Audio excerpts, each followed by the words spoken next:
Renungan Pagi, Yesus Nama di Atas Segala Nama oleh Ellen G. White, 1 Agustus 2024. Mari kita berdoa. Bapa kami yang di sorga, Allah pencipta langit dan bumi, laut dan segala isinya, Allah yang maha besar, maha kuasa, sumber segalanya, yang kami sembah selalu melalui anak-Mu yang tunggal, Yesus Kristus. Terpujilah Yesus, anak Allah yang maha tinggi, yang adalah mata air hikmat dan pengetahuan bagi kami. Pada pagi hari ini kami bersyukur boleh bangun dan berbakti, dan sebagaimana membaca dan mendengarkan nasihat firman-Mu, kiranya ini menjadi pembaharuan bagi kami semua, agar menerima Kristus dalam hidup ini, maka hikmat dan pengetahuan menjadi bagian kami. Beserta kami sepanjang perbaktian ini, kehendak-Mu yang jadi. Ampun kami akan dosa dan salah, karena kami berdoa hanya dalam nama anak Allah yang tunggal, Yesus Kristus, yang adalah Tuhan dan Juru Selamat kami. Amin. Renungan hari ini akan dibacakan oleh Saudara Eric Lai dari Malaysia. Kepada Saudara Eric, kami persilahkan. Selamat pagi. Renungan kita pada pagi ini, 1 Agustus 2024, berjudul Mata Air Hikmat dan Pengetahuan. Ayat inti kita terdapat dalam Yakobus 1 ayat 5. Tetapi apabila di antara kamu ada yang kekurangan hikmat, hendaklah ia memintakannya kepada Allah, yang memberikan kepada semua orang dengan murah hati dan dengan tidak membangkit-bangkit, maka hal itu akan diberikan kepadanya. Seorang pekerja mempelajari kehidupan Kristus dan karakter misinya didalami. Setiap pencarian yang baru akan menyingkapkan sesuatu yang lebih menarik daripada yang belum terungkap. Pokok bahasan ini tidak ada habis-habisnya. Pelajaran tentang penjelmaan Kristus, pengorbanan penebusannya, dan karyanya sebagai pengantara akan menggunakan pikiran pelajar yang tekun selama waktu masih ada, dan sambil memandang ke sorga dengan tahun-tahun yang tak terhitung jumlahnya, ia akan berseru, "Sesungguhnya agunglah rahasia ibadah kita." 1 Timotius 3 ayat 16. Kita berbicara tentang pekabaran malaikat pertama dan pekabaran malaikat kedua, dan kita pikir kita telah memiliki sedikit pengertian tentang pekabaran malaikat ketiga. Tetapi selama kita puas dengan pengetahuan yang terbatas, kita tidak akan memenuhi syarat untuk memperoleh pandangan yang lebih jelas tentang kebenaran. Barang siapa yang memegang firman kehidupan harus meluangkan waktu untuk mempelajari Alkitab dan menyelidiki hatinya sendiri. Jika hal ini diabaikan, ia tidak akan tahu bagaimana melayani jiwa-jiwa yang membutuhkan. Murid yang rajin dan rendah hati, yang mencari dengan doa dan pembelajaran yang sungguh-sungguh akan kebenaran sebagaimana ada di dalam Yesus, pasti akan mendapatkan upah. Ia mencari pertolongan bukan dari gagasan-gagasan penulis manusia, tetapi dari mata air hikmat dan pengetahuan. Dan di bawah bimbingan kecerdasan yang kudus, ia memperoleh pengertian yang jelas tentang kebenaran. Bukan dengan kekuatan atau kuasa manusia, kebenaran dapat ditanamkan ke dalam pikiran, melainkan dengan Roh-Ku. Firman Tuhan semesta alam, Zakaria 4 ayat 6. Bukan temperamen atau kefasihan orang yang memberitakan firman yang membuat pekerjaannya berhasil. Paulus mungkin menanam dan Apolos menyiram, tetapi Allah yang memberikan pertumbuhan. Keakraban seorang hamba Tuhan dengan firman Allah dan ketundukannya pada kehendak ilahi yang membuat usahanya berhasil. Hati yang menerima firman Allah tidak seperti kolam yang menguap atau seperti tempayan yang pecah yang kehilangan isinya. Itu seperti aliran sungai di gunung yang dialiri oleh mata air yang tidak pernah berhenti, yang airnya sejuk dan lompatan kilauan air dari batu ke batu menyergarkan orang yang letih, haus, berbeban berat. Gospel Workers halaman 251 dan 252. Sekian renungan kita pada pagi ini. Tuhan Yesus memberkati. Terima kasih atas penata layanan Saudara Erik. Tuhan Yesus memberkati. Selamat pagi saudaraku dalam Tuhan.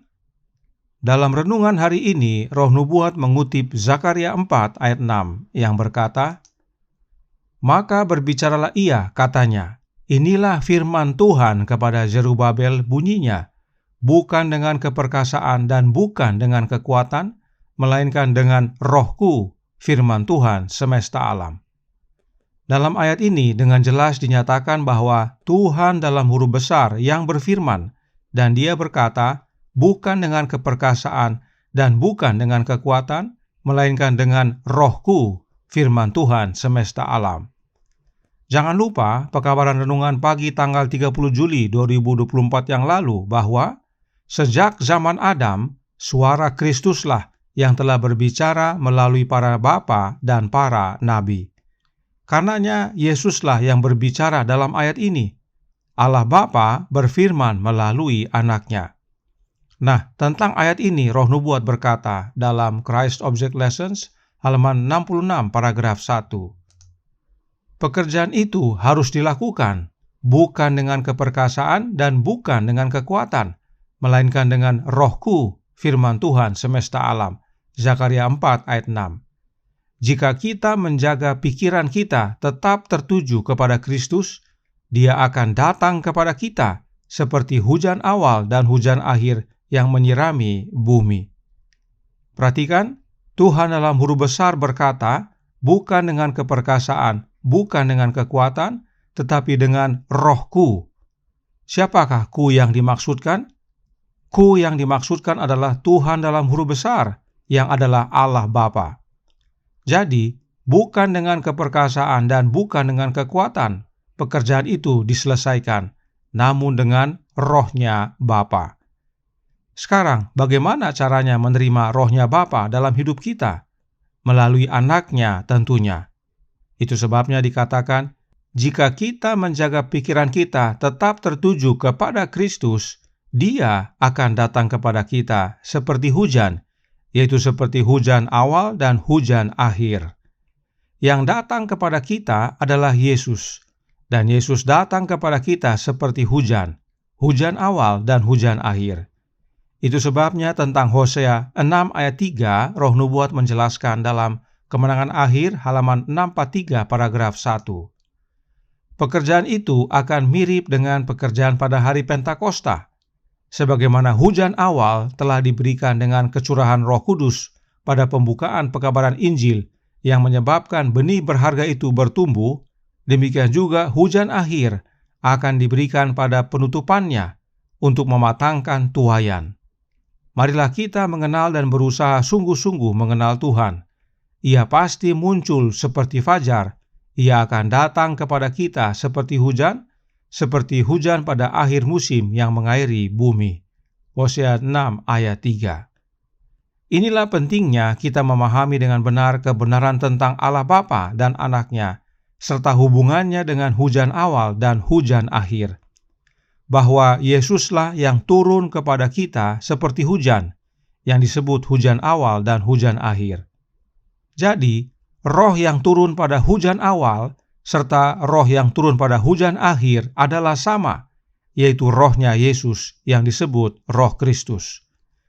Jadi, kita menerima Rohnya Bapa dengan menerima Rohnya Anak Allah. Mengapa penting sekali kita pahami kebenaran tentang Roh Bapa dan Roh Anak Allah ini? Karena Paulus berkata dalam Kolose 2 ayat 2 dan 3 yang berbunyi, supaya mereka terhibur dan mereka bersatu dalam kasih sehingga mereka memperoleh segala kekayaan dan keyakinan pengertian dan mengenal rahasia Allah, yaitu Kristus, sebab di dalam Dialah tersembunyi segala harta hikmat dan pengetahuan. Inilah dasarnya Yesus disebut mata air hikmat dan pengetahuan, sebab di dalam Yesus tersembunyi segala harta hikmat dan pengetahuan. Bahkan Yesus itulah hikmat Allah. Itu sebabnya bila kita kekurangan hikmat, hendaklah kita meminta kepada Bapa agar memberikan dengan murah hati hikmat itu, yaitu oleh mengaruniakan Anaknya kepada kita. Karenanya Roh Nubuat berkata dalam Bible Training School tanggal 1 Desember tahun 1905 paragraf 2. Seorang wali Allah yang sedang sekarat pernah berseru, "Berikanlah kepadaku firman Allah, berikanlah kepadaku sebagian dari firman yang sederhana."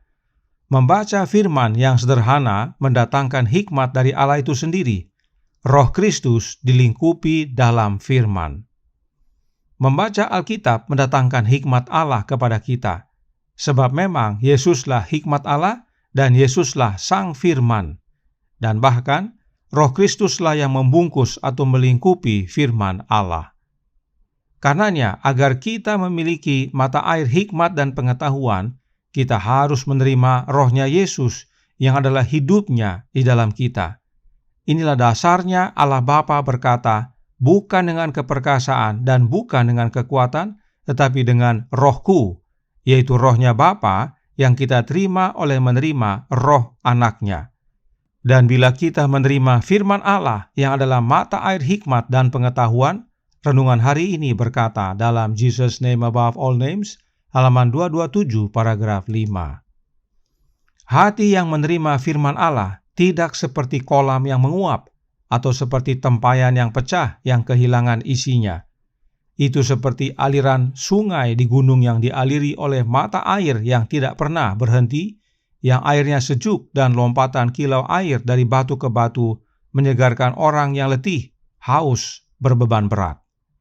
Oleh sebab itu, Roh Nubuat menasihatkan, kita membutuhkan kuasa untuk turun atas kita sekarang dan menggerakkan kita untuk tekun dan beriman dengan sungguh-sungguh. Kemudian, setelah dibaptis dengan Roh Kudus, kita akan memiliki Kristus yang terbentuk di dalam diri kita, yang adalah pengharapan akan kemuliaan. Kemudian kita akan memperlihatkan Kristus sebagai objek ilahi dari iman dan kasih kita. Kita akan berbicara tentang Kristus. Kita akan berdoa kepada Kristus dan tentang Kristus. Kita akan memuji namanya yang kudus. Kita akan mempersembahkan kepada umat mujizat-mujizatnya, penyangkalan dirinya, pengorbanan dirinya, penderitaannya dan penyalipannya, kebangkitannya dan kenaikannya yang penuh kemenangan. Inilah tema-tema Injil yang mengilhami untuk membangkitkan kasih dan semangat yang membara di setiap hati. Inilah harta hikmat dan pengetahuan, sumber yang tak ada habisnya. Semakin Anda mencari pengalaman ini, semakin besar pula nilai hidup Anda. Kiranya pekabaran ini menjadi pembaharuan bagi kita semua. Tidak hanya membaca Alkitab, namun menerima Roh Kudus, yaitu kehadiran Kristus dalam diri kita, dan menceritakan segalanya tentang Yesus kepada banyak orang, sebab Yesuslah harta hikmat dan pengetahuan, mata air yang tak pernah ada habisnya. Tuhan memberkati, saya bawa dalam nama Yesus. Amin. Mari kita berdoa. Bapa kami yang di sorga, Allah pencipta langit dan bumi, laut dan segala isinya, Allah yang maha besar, maha kuasa, sumber segalanya, yang kami sembah selalu melalui anak-Mu yang tunggal, Yesus Kristus. Terima kasih atas nasihat yang menguatkan pada pagi hari ini. Bila mana kami kekurangan hikmat, biarlah kami datang kepada Bapa dan memintanya, dan Bapa akan memberikan dengan limpahnya, sebab hikmat itu Dia karuniakan di dalam Anaknya, dan Anaknya itu sendiri adalah hikmat Allah. Karenanya tolong kami ya Bapa, karuniakanlah roh Anak-Mu dalam hati ini, sebab Engkau hadir dalam hidup kami melalui kehadiran Anak-Mu, dan Engkau menyelesaikan pekerjaan-Mu di dunia ini bukan dengan keperkasaan dan kekuatan, tetapi oleh karena Roh-Mu, ya Bapa, yang kami terima dengan menerima roh Anak Allah. Beserta kami sepanjang hari ini kehendak-Mu yang jadi. Ampun kami akan dosa dan salah, karena kami berdoa hanya dalam nama Anak Allah yang tunggal, Yesus Kristus, yang adalah Tuhan dan Juru Selamat kami. Amin.